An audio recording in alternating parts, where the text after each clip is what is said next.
எழுத்தெழுத்திலே இனிய மந்திரம் கொண்டாய் பெருமாளே.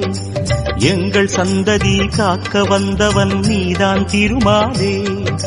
கஷ்டம் நீக்கிடும் கருணை தெய்வமே கலியுக பெருமாளே. காலம் காலமாய் காவல் தந்திடும் கோகுல திருமாலே.